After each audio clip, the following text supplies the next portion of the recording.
Many humans live as if though life has not started properly for them yet. We're waiting for confidence, certainty, permission, or even the right time. We plan endlessly for a future self who is finally allowed to live. We act as if life is a rehearsal instead of the main event. Yeah, we sort of defer our future wants and desires because, as you said, we're waiting for the perfect time. We're waiting for the right instigator, the right catalyst to begin. And I think people just need to understand that you only get to live one life, and you're only going to be the age you are now. For now, oh, that's gone by the way. You're now a little bit older.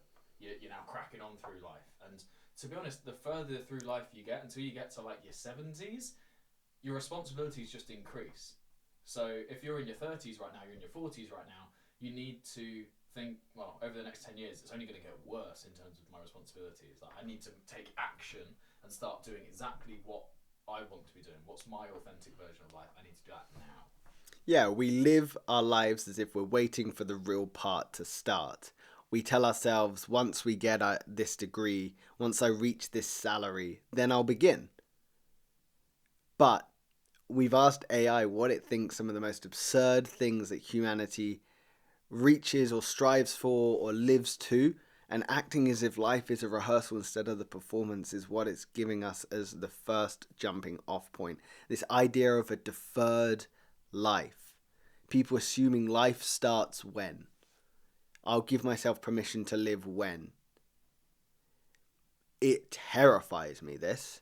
I cannot put into words how terrifying it is to me, this here. Acting as if life is going to start later. Deferring your life to a later point. Justifying I can live later because of some unforeseen reason. Why do people act as if they have more time? I don't know. I think people don't feel ready necessarily. I think that's probably what it comes down to. You aren't feeling like you're earning enough to justify doing the thing, or you aren't in the right headspace to where you get the most out of the thing. But the reality, when are you going to be in the right headspace to maximize the enjoyment of something? Yeah, I suppose we try. We've been told maybe there's this perfect time that the stars are going to align, the world is going to open, the clouds are going to part, and you're going to get this subtle nod from this ineffable being, whether it's gods, whatever you might call it, that you know what, now is the right time. You can live now. Well done. You've hit the prerequisites to life. Well done. You can start. If you're breathing, you've hit the prerequisites. Mm. Like, that needs to be your framing. People often put more barriers to entry in the way, and they often think of problems as something that they can solve and then they'll be ready to start. You know, this is something I'm thinking about a lot. And Mark Manson said it, Chris Williamson said it, which is problems aren't a bug, they're a feature. Problems are always going to exist in life, unfortunately. It's just as you solve one problem, the next problem will come along. Yep. So the reason people might put off living is because they think there's always going to be a problem they just need to solve. And unfortunately, the grounding reality is there's always going to be problems that will need solving. Yeah. Mm. I'll give an interesting example of this firsthand. Please do. So I very much lived in the I'll wait until this and then my life will start scenario. For one of my last university assessments, the third year degree assessment, it was about your future development. It's to make sure the university has done their bit in making sure you're ready for leaving university and you know setting up your life. What's your plan to get into the music industry, but not necessarily music industry, you could do it from any sort of perspective. So I did it based off of YouTube. And I was like, well, the goal for the next year is to hit 25,000 subscribers. And then once I hit 25,000 subscribers, the goal for the next year is 100,000. And I'm assuming that because every year I seem to have 4x'd my subscriber growth. Mm-hmm. So that's my anticipation. And I don't expect that to come month on month. I expect it to be really dead for a few months. Maybe I'll get one really good and then it settles back down again. But over a year's period, usually it's about 4 times. Mm. Now, I then put after the 100,000 subscriber mark, that's when I'll be able to start being charitable with my time and my money. I'll be able to be earning enough to where I could do charity shows and I can do all this stuff, and it was all these preconceived ideas. And by the way, now I've got here, I don't feel ready to do any of those things. And it's funny that, because I didn't feel ready back then, I don't feel ready now. Will I feel ready after 1 million subscribers? I'd like to tell myself I will, but will I? Yeah. I need to just start doing them now. Why do we push those goalposts further down the line? You know, it's like you said, you've got all the information you know right now. You know, you've built everything you've got right now, but you assume that more information is going to allow you to make a better decision. You know, sometimes we wait for, oh, I just don't know this. I just need to have a little bit clearer picture here. And we try and predict the unpredictable. You know, life is inherently unstable and unpredictable. We don't know what's coming. And to try and predict it is unfortunately a curse of humanity, because we want to feel safe. We want to feel that we know that we can prepare for what's coming, because that's comfortable. Keeps us safe. Yeah. It's also inaction is easier than action. And humans tend to gravitate towards what's easier. Yeah, I would agree with that. We do tend to gravitate to what's easier, and what's easier is what's known. Yeah, but also, like, it can be physically as well. Like, the fact that the gym business is a thing, I've said this before, it makes absolutely no... As a business strategy, right, let's talk this through. Gyms don't exist, but we've had an idea, right? I think people are living too comfortably, and I've noticed that a lot of people are getting fatter, and so the problem I'm going to try and fix is people losing weight. That's the problem that I'm gonna try and fix. What I'll do is, because life's too easy, I'm going to put lots of really heavy and difficult to move objects in a room, and I'm going to charge people for access to this room where they can go and cause themselves physical pain. That's the fundamentals of a gym. That is the gym business. Do you find the gym painful? Like when you're lifting weight, is it painful for you? Well, you're tearing your muscles, aren't you? That's how you do it. Yeah, you're right. I've just never thought of it as pain.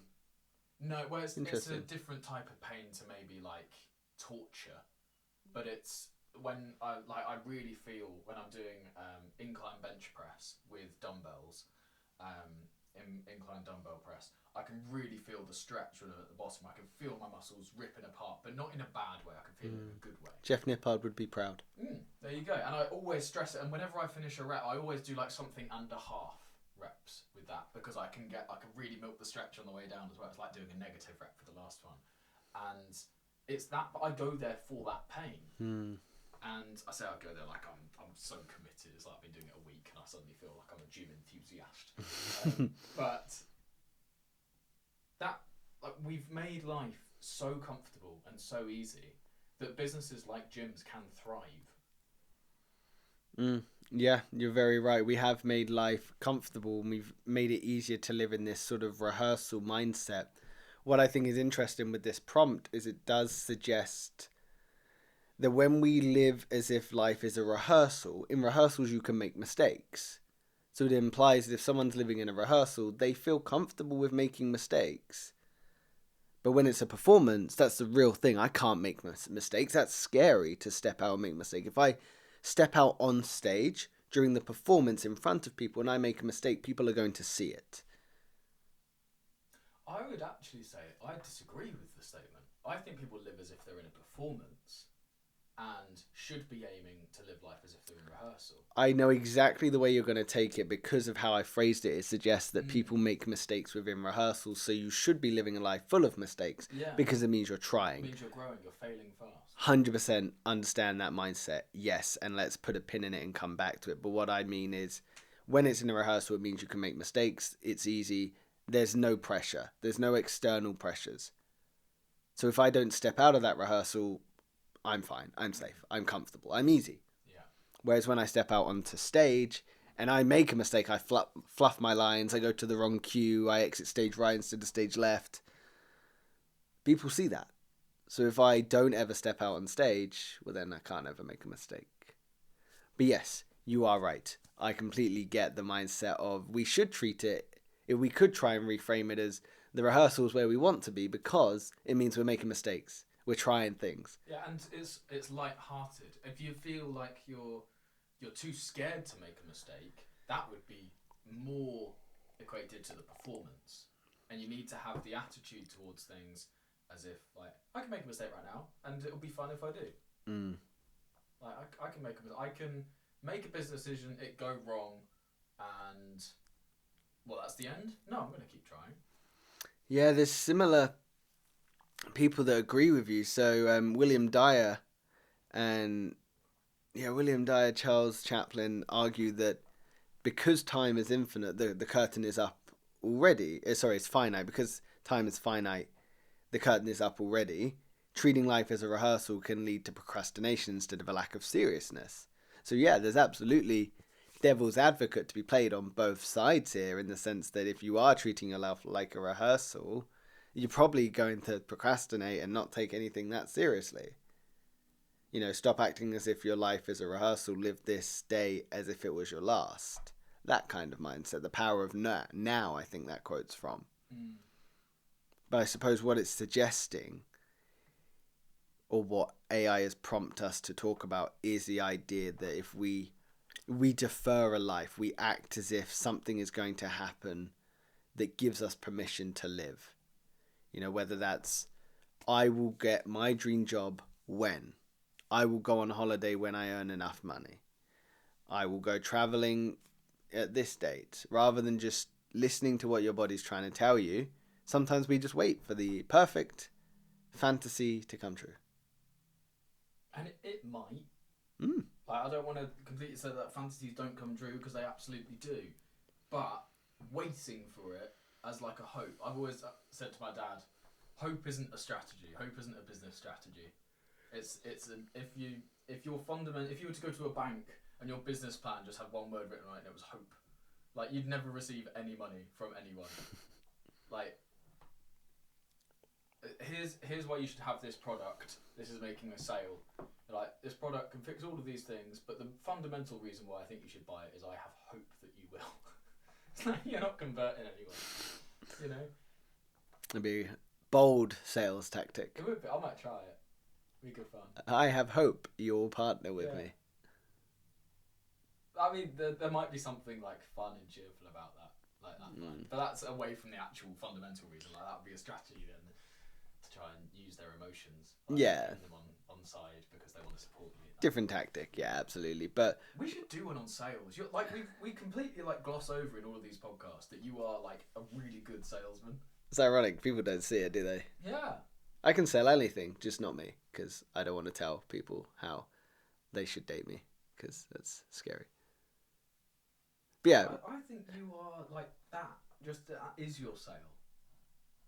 Like, the persona you give off is like, I'm actually quite comfortable with me. I am comfortable with me. Yeah. I quite like me. Yeah. Do you like you? No. Oh, I'm sorry. Every day I'm trying to be something that I'm not, to try and drag me into being what I want. I'm sorry to hear that, man. I've been there. It's not very nice. Don't know why I said that with a smile on my face. That was actually like... So if I'm being completely honest. Tears of a clown. Yeah. Yeah, smile through pain. That's what we've been taught to do. Rather than feel it, we've been taught to smile through and grin and bear it. But yeah, rehearsing feels safer than showing up, because you can't fail if you never truly begin. If you never truly step up to that plate to try and hit a homer, you're never going to hit the first base or the second base. Look at that baseball analogy. Oh, excellent. I know, it's impressive. I don't even like baseball. It's like the cricket of American sports. It's more exciting than cricket. Yeah, that's true. Cricket is depressing. But the problem with baseball is, like, nothing happens, and suddenly everything happens, and you were too busy getting food because you were bored of nothing happening, and you missed it. Yeah, most of it is just watching two guys play catch. Yeah. This is it. Anyway. But yeah, there's a tragedy track. I can never get that word out. Tragedy. Thank you. Of the endless preparation, because planning becomes the form of avoidance. It replaces that lived experience. How many people do you know plan to go on that holiday for years and never do it? How many people plan of building that business for years and never do it? How many people plan that they're going to leave their job and never do it? How many people plan they're going to ask out that person but never do? I've also got a theory about plans, and it might be obvious, so it might make it sound like a bigger revelation than it actually is. I mean, I'm looking forward to this. It's better rock my world. When you make a plan, step one is the most accurate on the plan. step 2, because it's a step away from where you currently are, it's less accurate. You have less information to make that decision. So anyone who makes a list of like a plan of 10 things within the same vertical is like, step 10 is never going to happen. You're making a plan that's actionable, because you'll complete step 1 and step 2 maybe, and then by step 3 you're like, well, this isn't the next thing to do.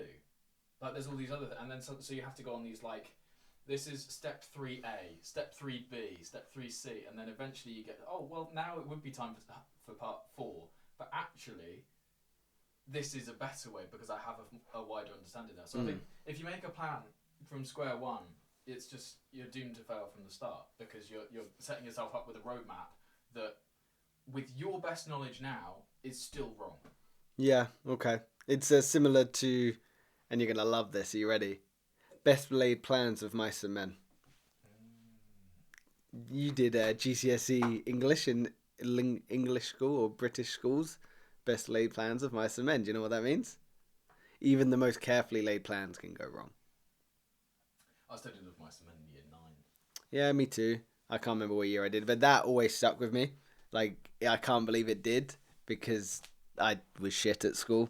I'm not proud of it. I just did not. I was more of interested in doing than learning. Which is ironic, because now I love learning. I was so excited by the fact that I was bad at school, because everyone that I looked up to that was a high achiever Was bad at school. Was bad at school. It was like, this is the first sign. Like, I don't even need to try to be bad at school. It's like, I'm just naturally, none of this aligns with me. It's like, this is like my first signal that I am meant for great things. Interesting. Interesting framing, isn't it? Yeah, very interesting framing. I think I'll leave that there. I think I won't dig. I often dig on things you say, but I don't think I will on that one. Sorry, I cut you off. No, you're all good. But yeah, best laid plans of mice and men just means best laid plans can often go wrong. You know, we spend our life planning for things that might never happen, and ultimately those plans might never even go right. So sometimes the best plan is to not have a plan, to just do. You know, we say it all the time. It's probably going to be one of my favorite quotes we'll say on this podcast as we progress, but the best plan you can make, or the best decision you can make, is the right one. The second best decision you can make is the wrong one. The worst decision you can make is not making a decision. Do the thing. Yeah, this is it. We're going to say that, it probably comes up once every 20 episodes, but I think it comes up more often than that. yeah, with this idea of a deferred life, you are choosing that. You know, you've got to acknowledge that if you are saying, I will have this when, or I can achieve this when, if only I had, and you're choosing to postpone, that's a choice. Like, the life you could have is within reach, but you're choosing to not have it. Yeah. Let us know in the comments what you have made plans for in the future that feasibly you could just make a start with today. I think that'd be really interesting to have like a bank of loads of things that people have planned, and like, actually they could just do it now. Is there any that come into your mind? Yeah, just doing like the charity gigs. I keep putting it off until I know, like, oh yeah, it'd be easy to get 1,000 people to show up and make loads of money. But actually, in the meantime, I've made zero money for this charity.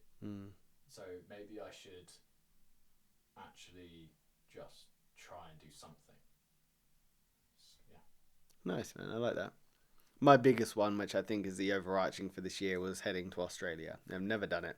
Always made plans to do it and never done it. Whereas now I'm like, okay, I'm just going to do it. And I've told you I don't care what it takes this year. I'll make it out there. Which, we'll see how it plans out. Teasing yourself with Indonesia as well, because it's like a stone's throw away. I can't, yeah, I know. The fact that I've got to come back after Indo, it'll be worth it. It'll be worth it, because we'll be doing this. Yeah, and then it buys you all the time you need. This is it. And then we've still got some in the bank when you come back. Which we will. We're just gaining, like... We will have as well, which is great. 3 years down the line, 5 years down the line. I'm thinking 3. For some reason I've got 3 in my head, but 3 years down the line, when we start seeing big traction, we'll be like, damn, yeah, that's why. That's why I came back from Indo. You know, and it might not make sense to people right now, but it will. And it'll be so glaringly obvious why we did it. It'll be undeniable. Yeah. Which is exciting. What's going to be really fun is we might get to a point where there's like, we do 6 months, 6 months, 6 months. People are actually only ever going to see us in like 6-month jumps. Like, we're going to look so different. I'm going to be, one day, I'm gonna have all my hair and have a beard and look great. The next time people see me, it's like I'll be grey. I'll be Yeah, I think this is about when we film in Bali. It's like I'm gonna be this color, normal, and then Yeah. when we get out there, I have longer hair, be very tanned, and we're like, oh, Yeah, like even so things like podcast studio. Like if I buy a house in the time that you're away, mm-hmm. like the podcast studio could be completely different. Yeah, And that's like clear seasons then for us as well. which is cool. I It's like really that. cool. It shows clear growth. Yeah. Like when we look back, even if this doesn't become something, we can look back on these discussions and go, wow, this has documented our life. And we haven't waited for the podcast to start. We didn't wait for the perfect time. We just did. And that's not to say that we are holier than thou or we are this ineffable being that we just knew exactly what to do. It's like we didn't. You were a lot more assured than I, but when we were in this idea of creating it, I wanted to make sure we had the perfect lighting, the perfect script. We knew exactly what we were saying. Everything was beautifully planned. We had the best cameras that we possibly could. There was nothing that would stop us from doing it. And you were just like, we just got to do it. I was like, but what are we going to film on? Our phones. What are we going to talk about? Emotions. It was just do it. And yeah, I was waiting for the perfect time rather than just making any time perfect. So although that's really good. although we're saying like we know exactly what to do in this scenario, this has been very real in my life. This has been very real in my life, like pushing things off because I think there's a better time to do it. And I do just think I'm in a season of my life where I'm done putting things off. Yeah. So it makes it easy for me to talk about this, but in practicality, it's quite difficult. It's not the easiest thing in the world. So yeah, if there's something you're putting off, if anyone is still listening, anything you're putting off that you think is worth sharing, or something you could do, like Will said, put it in the comments. Tell us. And tell us why you think you're putting it off. What's that reason? What are you justifying? And what are you scared of? Yeah, I was going to say, don't worry about it sounding ridiculous as well, because quite often we don't have a good reason to be putting things off. Sometimes by trying to share it and explain why you think you're putting it off, you actually realise the holes in your justifications. But still put it anyway, and then you can put a little PS at the bottom. I understand this is ridiculous. Yeah. Right? But that's humanity for you. I love it. It's so, like, that is true authenticity. Yeah. And as long as you are unapologetically yourself, and you put it with true authenticity, doesn't matter what anyone says, thinks, or feels about what you've said, because it's so aligned with you, it doesn't matter. Yeah, be curious to see if anyone. We could do a landing page QR code thing. People scan the QR code, and we just build a list. So it's not a comment section. People can't go back at other people. It's like an extra barrier of protection. That's a good idea. Just build a big list of things, and we could have like subsections, which is like plans you've been putting off, dreams that I've got, greatest thing I achieved this year. You know, all these. The best excuses I've ever given myself. Yeah. That would be a really cool one. That'd be awesome. Yeah. What's the best reason you've said you can't do something?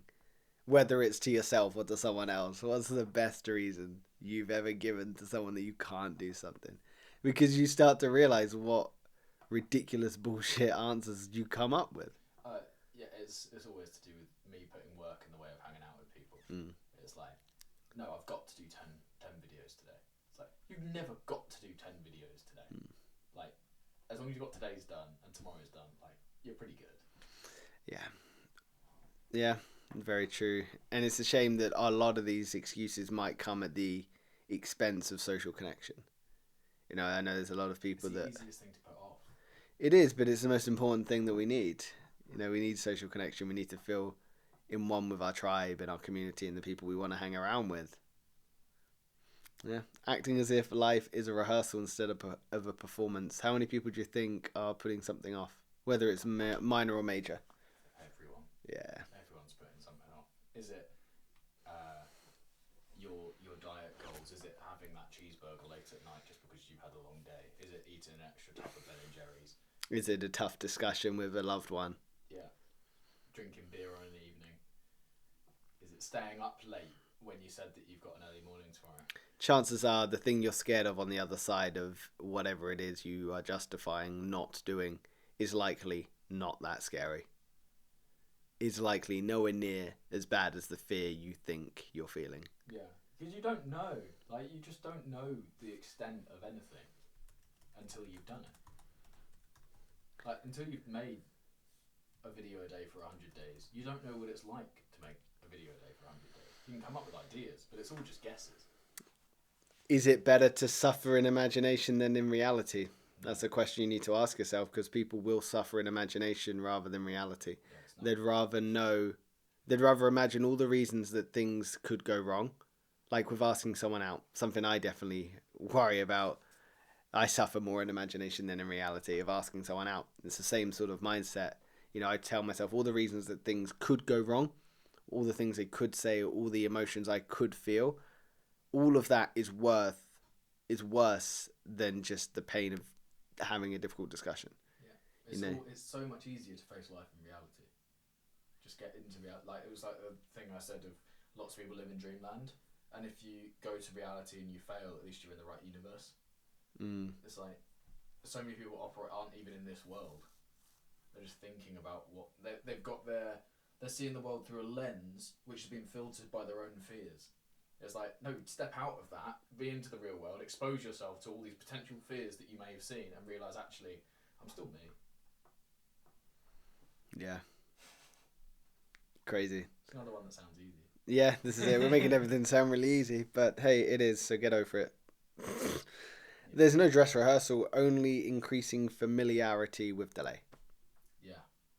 So if you're putting off risk or putting off a big decision or treating life as a rehearsal, you're only increasing the familiarity that you'll feel with pushing it to the side. And the first time you do it will feel hard, second time a little bit easier, and so on and so forth, till eventually you'll have no self-respect, you have no self-identity, because you will have abandoned yourself so many times. What evidence do you have that you follow through on what you said you were going to do? It might be, if you're learning an instrument, you said you're going to practice every day. Do you practice every day? Might even be that extreme. Might be, I'm going to practice once a week. It's like, well, have you practiced once a week? Are you going to start today? Like, don't put it off to tomorrow, because you won't do it tomorrow. It's like, now is the only time. Yeah. So do you think we're using learning as a way to avoid from living? So the reason I ask that is because if we're treating life as a rehearsal, is that why we're obsessed with gathering more information? Like gathering more information of how I could do this, how I could approach this, how can I have this conversation, how can I become better equipped? Are we using learning as an avoidance tool rather than living? Because believing more information will create peace is arguably something that we do. So this is another prompt, is believing more information will create peace. Humans consume vast amount of news, content and advice, often while feeling more confused and anxious than ever before. We equate awareness with control. So is there a clarity in really knowing more? No, I think there's a... Interestingly, so I've done this with a lot of things.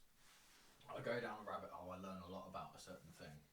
And then I start talking to other people about it. They ask me a question, I don't know the answer. It's like...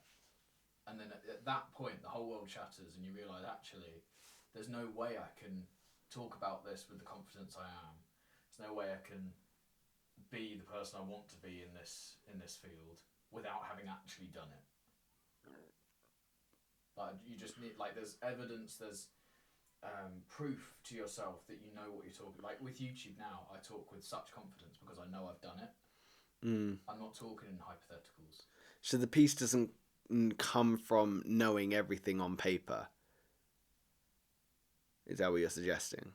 Yeah, like that. You need to have evidence that you can do what you say you can do.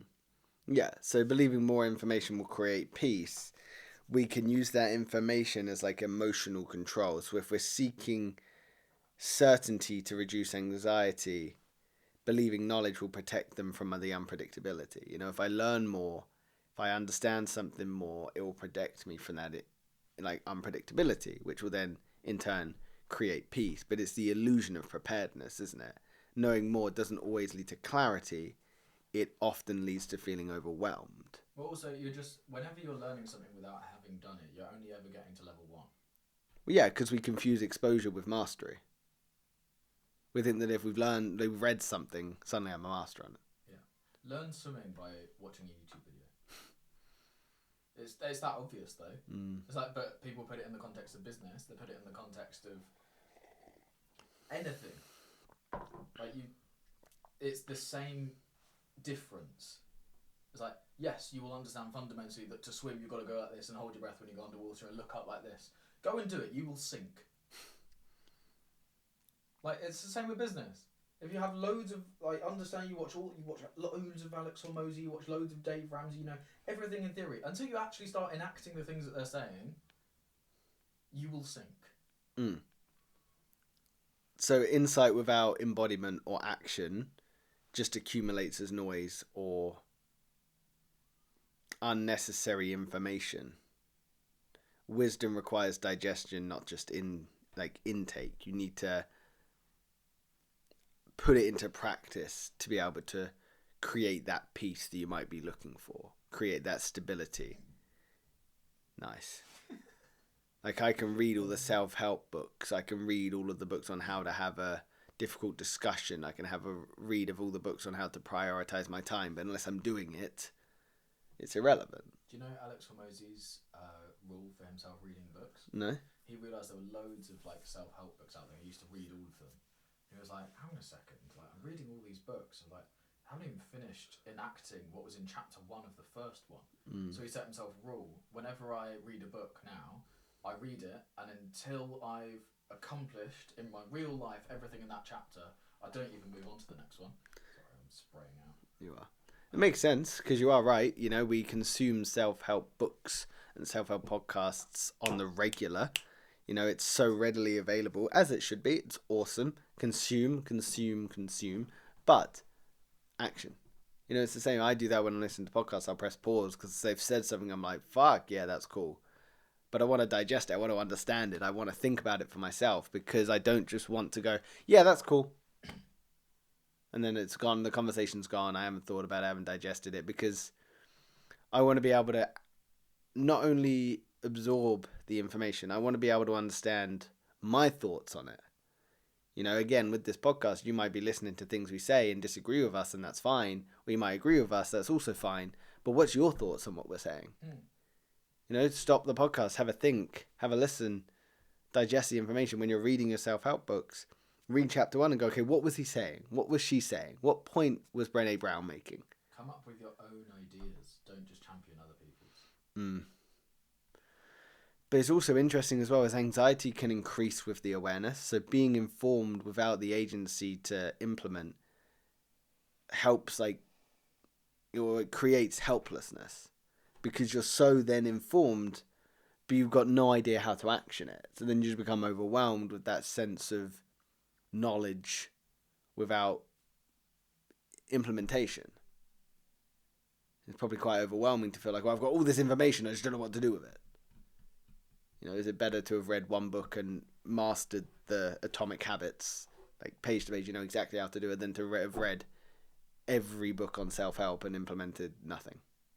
Yeah.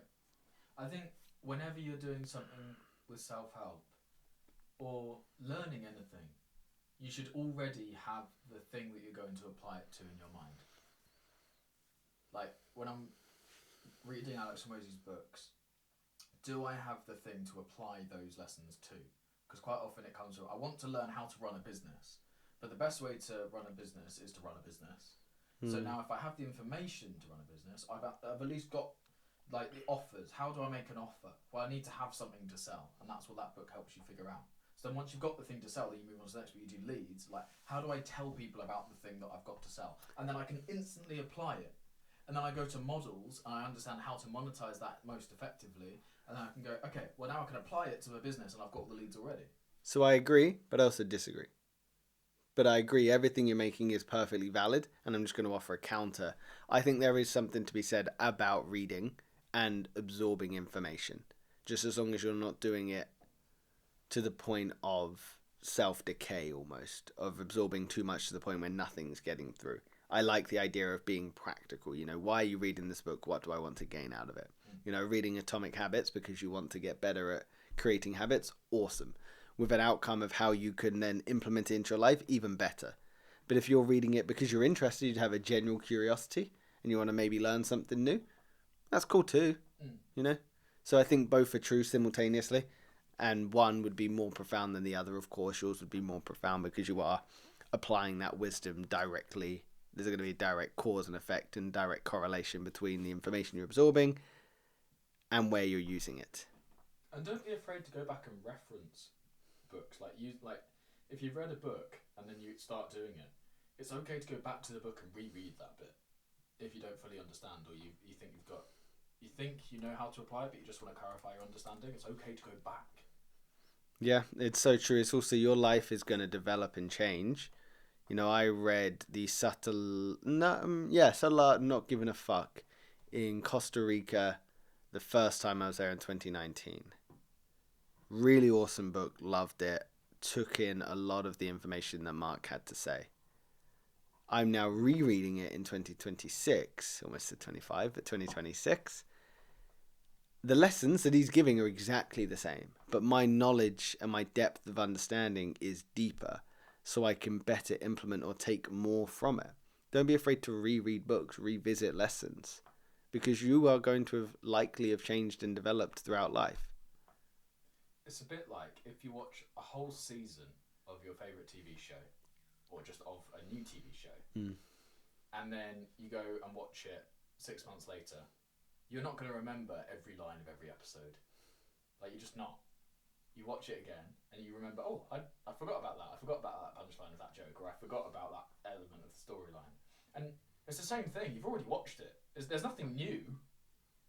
It's just you picked up more because you don't have to focus on like the whole thing. It's like you can look with more nuance. And then once you watch something like 10 times, you're thinking, oh, they left the boom arm of the thing in that shot. I didn't notice that for the first 9 times I watched it. Watch Gladiator 10 times, still don't see the guy with the Costa Starbucks cup in their hand.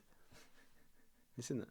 In Gladiator, the guy with a Starbucks cup. I think there's also, in one of the scenes of the big Colosseum, there's just 2 normal guys dressed in normal clothes amongst all the like Romans, and then also I think there's one where there's an actual car in a shot as well, or like a plane that flies over. I'm like, there's so many continuity errors in that film, which is funny. But yeah, so believing more information will create peace. It's tough, man. Like, sometimes we do need to consume information, and that is how growth can happen, but believing it will create some sort of peace is not necessarily factual, because as we've sort of explored, it's probably the implementation that you need to find. Probably need to digest it and work out how and where you can apply it into your life. Which is interesting. You know, what information do you consume when you're trying to create peace? Or do you consume information when you're trying to create peace? I don't try and create peace. You don't ever try and consume information either. No, I do, I find people that I find influential and I think can genuinely help me, and I go very deep on those people. Yeah, so you do. Understand, like, I don't just understand Alex Hormozi's Money Models book. Like, he's an author that's written that book. I understand the depth of it. It's like it's part of a 3-book series.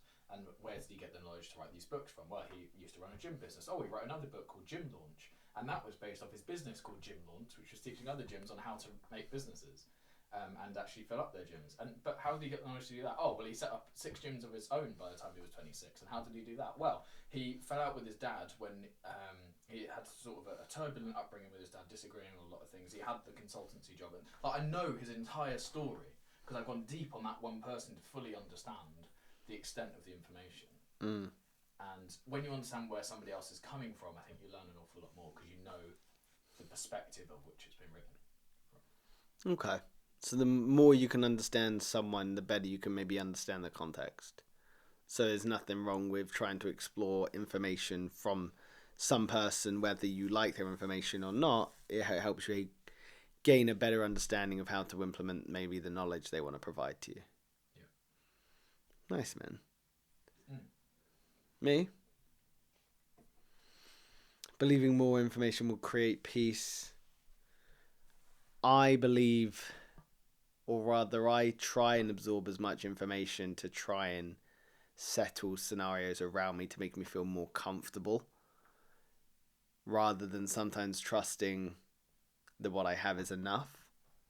Sometimes I feel like more information will help me achieve greater and bigger, better things, when sometimes just letting life play out how it needs to can be the most valuable experience. So I'd agree that sometimes I can overcomplicate creating peace, but I think that's just sometimes there's a little bit of anxiety of what might happen on the other side. But that's life. That's something I need to try and understand and work through. But sometimes if we're consuming information, we think the right bit of information will fix our minds, which arguably isn't technically correct. There's no one bit of information that might fix our minds. But why do we try and think ourselves into wellness while ignoring the world we've built around us? So the next prompt is separating mental health from environment. Humans often individualize distress while ignoring social conditions, workload, isolation, pace. We treat symptoms without questioning systems. So someone that might feel a little anxious might disregard the environment of the workload they've put on themselves, that their partner expects from them, the needs that the kids have from them. Sometimes we just see or experience the feeling rather than experiencing the environment around us for what it is. So how many personal struggles are actually collective ones? Is it something that many people experience? Probably. It's like if you've got a question and it feels like a stupid question, you should ask it because everyone else in the room is feeling it. Yeah. If you've got a problem in your life and you don't reach out to anyone for help, well, actually, everyone has probably been through that or some version of it in their own lives. Yeah, very true. So trying to get in touch with the environment around you, being aligned with the environment, the people, the connection, the community, and just not being afraid to sort of speak openly and discuss. You're saying in terms of like a problem or a question that you might have, but this might be in the case of, you notice something's wrong in a community and you just want to try and say, is anyone else experiencing this?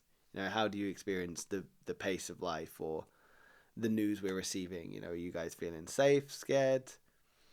We individualize collective stress. We're encouraged to self-regulate in systems that are inherently dysregulating, like speed, isolation, instability, overload. We're told to self-regulate, so we remove ourselves from the environment around us. Not using the tools of the community, of the society to keep us safe. Do we think anxiety, exhaustion, sadness, depression are often reasonable responses to unreasonable conditions? Do we think anxiety... What I mean by that is, so all of these quote-unquote negative mental health emotions, do we think they're responses that make sense to the conditions we've built in this environment? Such as the busyness, the pace of life, the expectations of others? Yeah, I think so. So would it be safe to say that if you're experiencing it, likely other people are? Yeah. The biggest problem, I think, is the amount of people who will lie about feeling anxious in certain situations because they want to appear strong and they want to appear a certain way. So you might go to somebody and they'll be like, oh no, I've never felt anxious about my life after being on social media and scrolling for 6 hours. It's like, well, they might be lying, but that still has the same impact as if they're not lying, because there's no support there. Yeah. So I think maybe making sure you've got people in your life that you can be open and honest with, and they'll respect you and have your best interests at heart.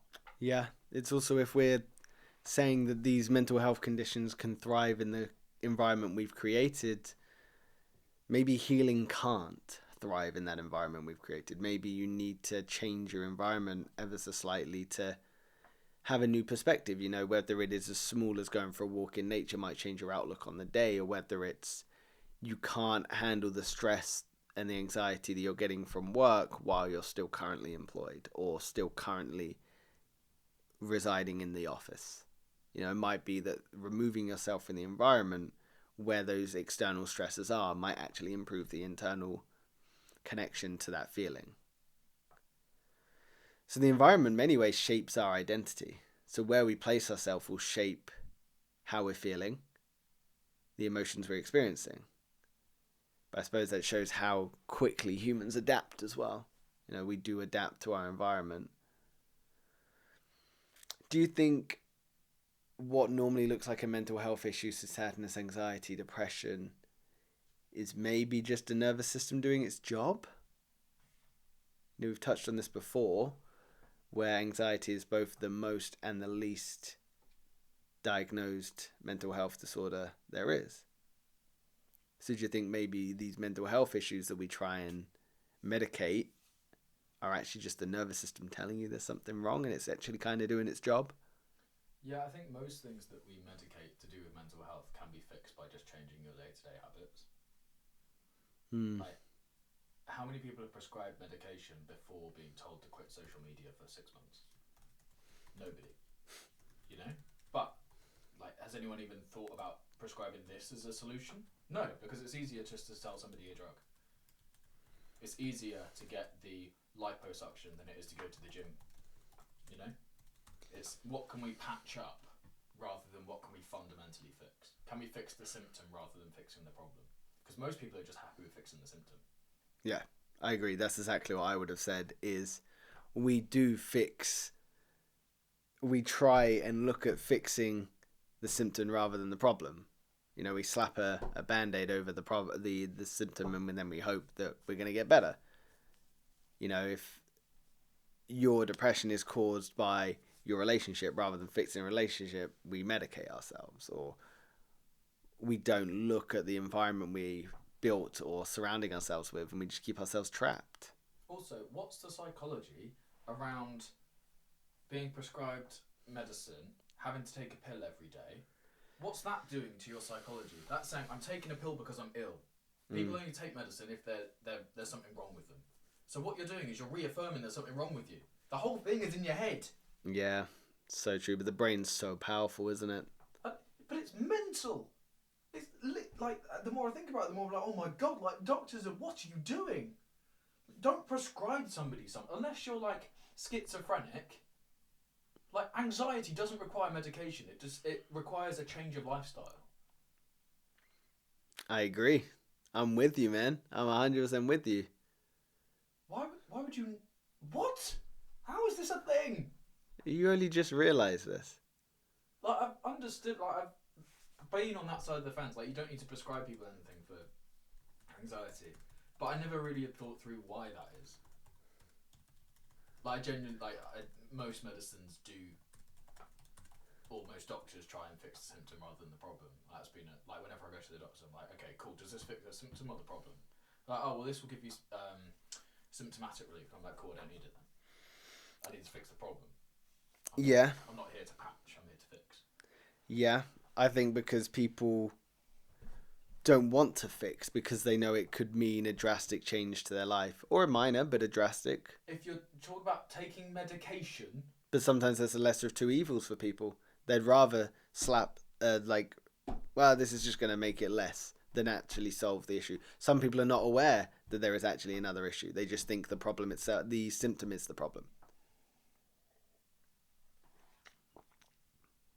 People don't want to look at the root cause. People can't look at the root cause because they're distracted by other things, the environment, which is what this point is making. Also in places like the US, doctors get paid commission for signing people up to medication. I understand people have got to make money and whatever, but again, the onus has got to be on the individual. It's if you are a person, it's your job to make sure what you're putting in your body is actually best for you. Don't trust somebody else. Do the research. But I'm not a doctor. Okay, well, if you're going to talk about taking military grade medication for your problems, maybe it's a good idea for you to start getting an idea of what they actually do to you and what they're actually fixing. Mm. People look at the side effects, but again, that's just so they can take more medication to patch up those side effects. So it's mental. The whole thing is mental. It is, unfortunately, but we've been trained to not look at the environment because it's an environment we've fostered and we've created. We naturally have this assumption that it can't be the environment, or rather, we think we're alone because if other people were suffering with this, it would be obvious, right? Well, I think that's where we're moving towards. I think people are starting to understand that mental health is serious, and we have cultivated this environment that keeps us somewhat not trapped, but in this state of readiness. But we're trying to treat mental health as if it's an illness. Yeah. Not as if it's a problem with your lifestyle. Yes. That's wrong. Yeah, agreed. Like, just give them all placebos. I think for some people, there is medication that helps. You do, yeah. There's a certain level, but for something where you can feel anxious without having anxiety, people who constantly feel anxious, we pin them with a tag of you have anxiety. It's like, well, actually, if you changed X, Y, and Z about your lifestyle, you probably find you wouldn't be anxious. Yeah, what external stresses are you experiencing? How active are you? What do you put in your body? There's all these different things that we can look at first. It's all the environment that we've created, it is crazy. But it is the environment we've created, so we assume that the mental health isn't because of the environment when in reality they are extremely related. You can't meditate or medicate yourself out of a toxic environment. Hey, moving on. Will, have you ever apologized for having needs? Yeah. Okay. Last night? What happened? You don't want to know. No. Nasty. Apologised to my girlfriend for being so awkward to be with because I just want to work all the time. Like, my needs, I just need to work. I have a horrible, a thing on my back that's just like, you got to work, you got to be worth something, you got to do something, you got to provide value. And yeah, I apologise for that. What about you? Yeah, absolutely. It shows up mainly in relationships for me, which I think a lot of people would likely agree because that's where you're confronted with having to justify or explain your needs and hope that the person respects them. But it's interesting that we apologize for them. So humans, us ourselves, often apologize for resting, asking for help, setting boundaries, feeling overwhelmed. We treat basic human needs as inconveniences for other people, which is a shame. I don't know where this comes from, and it'll be curious to try and dive into this as our last prompt, apologizing for having needs. But when did needing something become something to be ashamed of? I guess it's the people you surround yourself with. If you're living a completely different life to the people around you, you're going to feel like the outcast. So you feel like you're the one in the wrong. Which then makes you feel like if you're in the wrong, you need to apologise. So possibly because it makes us stand out, we feel like we need to apologise. So the need that we're justifying, the boundary that we're putting down makes us stand out ever so slightly. So that's why we're like, oh no, I'm sorry. Sorry to be an inconvenience. We feel like we're inconveniencing people by putting our needs first. Yeah. Interesting. Yeah, I suppose that would definitely be something to... Yeah, that's definitely something that would... It's quite confusing as well. How so? I find it confusing because I know that I live my life very differently to a lot of people. Like, there's not a lot of people that like to work as much as me and just get thrilled by the work they're doing. I don't think that's common. But my pure reason for doing it is to better my life and everyone's life around me. Hence, my girlfriend, my family, my friends. I'm apologising to her for essentially trying to make her life better. I suppose that comes from a fear of burdening her in the moment. Because although we can justify it, we can justify why we've put a boundary down, in that moment you feel like you're burdening that person you love and you care for, and you want to say, I'm sorry, I know the stress this causes. But that can be one reason, like feeling like you're burdening others. But it can also come from low self-worth. You know, if you're believing you're not deserving of care or attention, asking for it, and it's going to feel so unnatural that you are going to apologize for it. I'm sorry, like I need some help. That's not going to feel natural for you, so you're going to apologize for it. Especially if you grow up in an environment where your needs were shamed or dismissed. You know, if you were in an environment that was very hostile as a child, where you had to either take care of yourself or your needs were not met, you had to ask to have your needs met, you're going to apologize for having those needs when it's someone you care about. And it's a shame because it's probably deep rooted in this fear of just not being enough, or this fear of not belonging, this fear of self-worth. You know, we need to not have this toxic shame of feeling inherently flawed for having desires, because everyone has them. But I suppose there's also, depending on your country, I think in the UK there's almost a bit of a stigma on those that do express their needs. You know, it's like, oh, look at them. Ooh, telling us what they need and what they'd want. Some people respect it, some people hate it. You know, I personally, I love it when someone tells me exactly what they need. It's like I know exactly where you stand with me. I have no issues. You have the layout, you have the floor plan. This is it. There's no uncertainty there, whereas some people just don't know how to express their own needs. They don't know how to receive someone else expressing theirs. I do think the world will become more direct, especially as social skills deteriorate. Because there's so many social cues and things that people need to pick up on. See, I wonder if it'll be the opposite. Because social skills are likely to deteriorate with us moving more digital, I think the world won't move more direct because people won't know how to interact and ask for things. So they'll just kind of fumble around it. Well, I think to ask for something directly requires clear social skills. Clear communicative it's easier skills. to say exactly what you mean than it is to try and ask in a roundabout way. Would be how I would view it. Yeah. But I can see both sides of it. I can see both sides as well. Really soft and nobody will ever say what they really need, or it will go really direct, but it won't be in the middle. It won't be like normal social skills. But I suppose the issues would come from if you feel like you're constantly have to over apologize. If you constantly feel like you're having to apologize, or especially when things are out of your control or no mistake was made, that's unhealthy. That's not good. You know, if you're apologizing for having needs, that's bad. But over apologies constantly, that's even worse. Yeah. You know, ask yourself, why am I apologizing for this? Is this something in my control? Is this something I did? Do I need to apologize for this? Because it can often lead to resentment as well, feeling bitter because others expected you to always sort of apologize, and makes you feel underappreciated. It's going to leave you feeling pretty empty. Yeah. Are you good at expressing your needs? I show my actions rather than, because mine are so internally focused. So if I just need to work, I will just work. I'll show my actions. Show of actions, interesting. Do you think that's a good way too? And I'm not saying it is a good or a bad way. I'm just curious. I think I haven't really thought about it. It's just my way of doing it. Do I think it's a good way? I mean, it's clear. There's no further explanation required.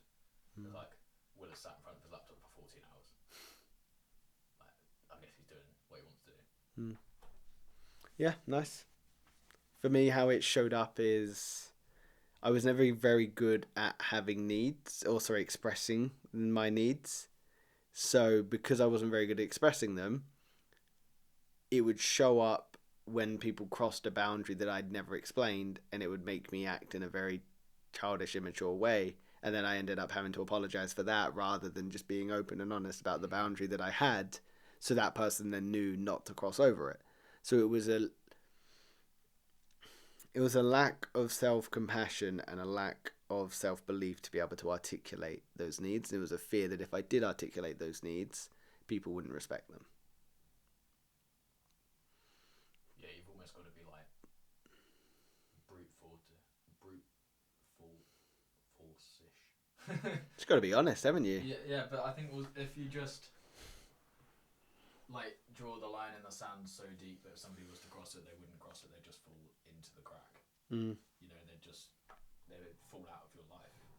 I think a great way to adjust this though is rather than like apologizing, I'm sorry to bother you, can you help? It's like thanking someone, you know, thank you for your time, or like thank you for helping me, thank you, I'm really appreciative of what you've done. Thank you for your patience. Yeah, that's something I always, and rather than apologizing, I like sorry for the delay, just thank you for the patience. Reframes it in such a great way. You know, it puts them in a slightly higher pedestal. It makes them feel good because they're like, yeah, I did wait. Yeah, you're welcome. Yeah, rather than like, oh, you've caused me a delay.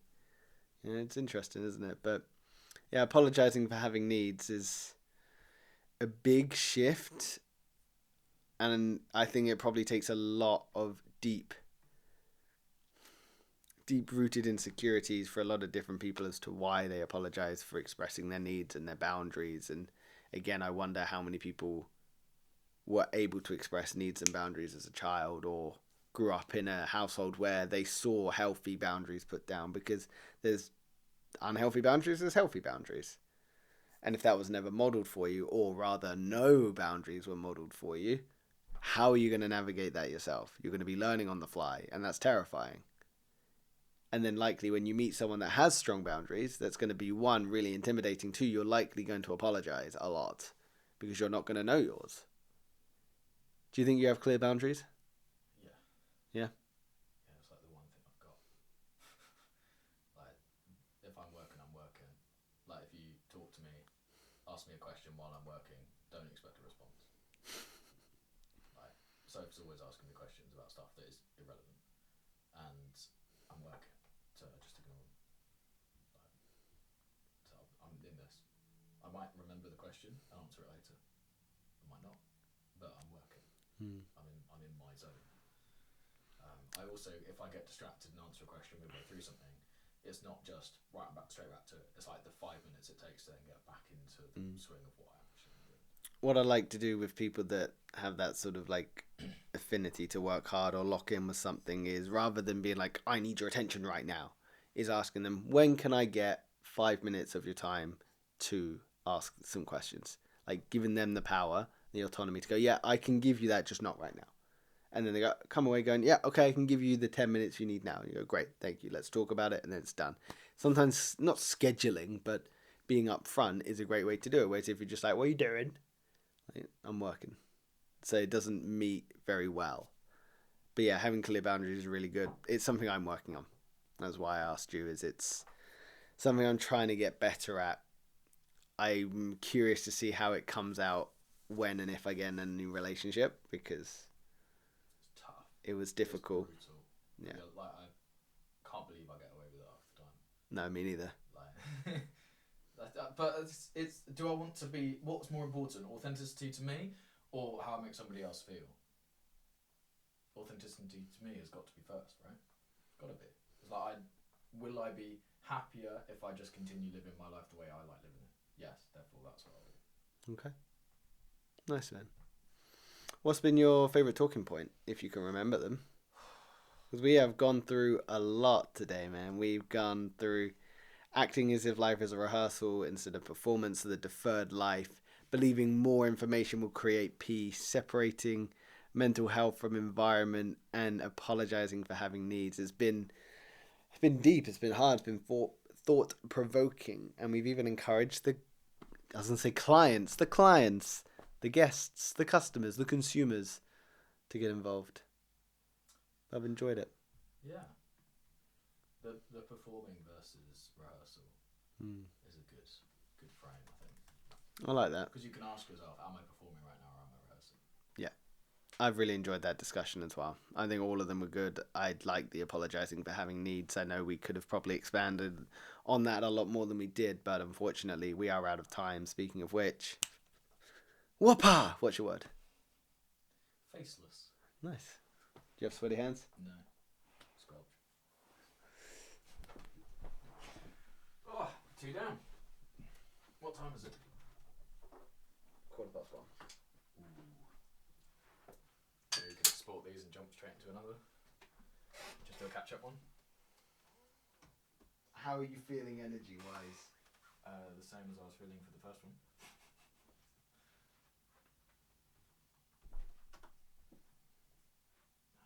It's coming across. Good.